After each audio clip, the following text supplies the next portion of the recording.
Hey everybody, it's Professor Parish. We are on week 17 of English 109. So this will be our second to last video for the class. I am going to do a video next week for finals week, but this will be our second to last video. I'm so sad. This semester's gone by so quickly, and I can't believe that we're already 17 weeks into the class and that we only have one more week to go.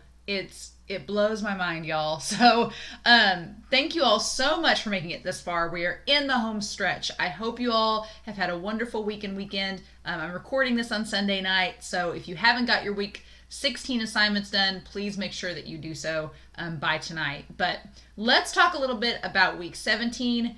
And as you can see here, as I scroll down, right now, there's not any assignments listed for the finals week. These assignments will show up on Sunday.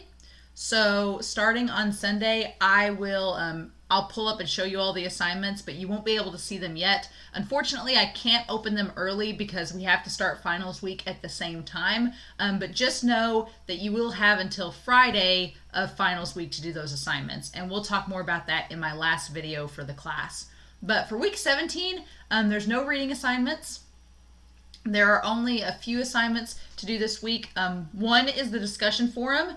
That will be posting your draft of your argument paper. So if you post your argument paper early this week, I will get to it. And I've already read one draft already, which is awesome. So feel free to go ahead and post your drafts, and I will look at those this week.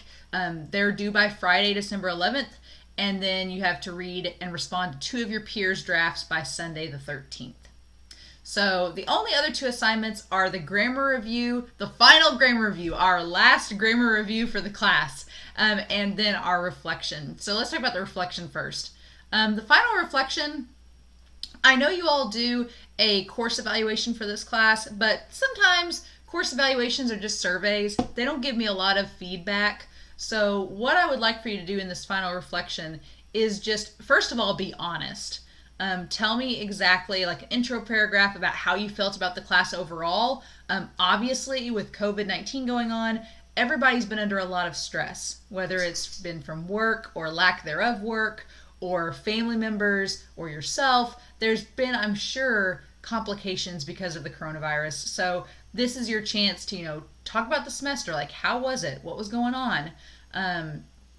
And know that these are only read by me, so you're not sharing them with anyone. It's just a chance for you to talk about the class as a whole. I would like you to tell me what your favorite assignment was, what assignment you liked the most was, any challenges you overcame, what would you change about the class. I know it's online, so if you're like, I wish we could have this in person, I do too, man. I've taught online for years, but there's nothing like a face-to-face class. Unfortunately, that couldn't happen this semester, but if you have anything with the online format that you would change, feel free to let me know. And then a conclusion where you just overall summarize your thoughts, and then where you're moving forward in terms of college, in terms of work. If this is your last class at SIC, let me know. Like, I'm just curious, like, what your future plans are as far as that goes. But yeah, this is just your chance to give me some honest feedback about the class, like what worked, what didn't work, and I do take a lot of these ideas into account. Obviously, there's some things that I won't be able to change. I had one student that was like, no more discussion forum posts. I was like, well, that's kind of part of the online class. We've got to discuss things somehow. But I do take into account, I've had students make suggestions about grammar, about things like that, and I have altered the course over the years to kind of reflect that. So, as far as the length, double spaced, no more than a page is fine. If you go over that, it's cool too. But that's kind of like the aim for this assignment. But this is just a chance for you to give one last bit of feedback on the class and your thoughts of it, moving forward towards the end of the semester. But that's the reflection. And then the grammar review, as far as it goes, let me pull it over here. The grammar review, our last part here, honestly, of all the errors that I find students making, the biggest ones are with introductory phrases. And those are when you start a sentence with like a prepositional phrase or an extra phrase that's not needed. So for example, I'm going to write in here, if I say, after sunset, we took the dogs out. Okay, we took the dogs out. That sentence can stand on its own. We don't need to know any other information. This introductory phrase here is just extra tidbits to give us like a time or a place. So it says after sunset. So that's just giving us a time frame of when we took the dogs out. So when you have an introductory phrase like this that's not needed in the sentence, but that you put it in anyway, you do need to put a comma after it.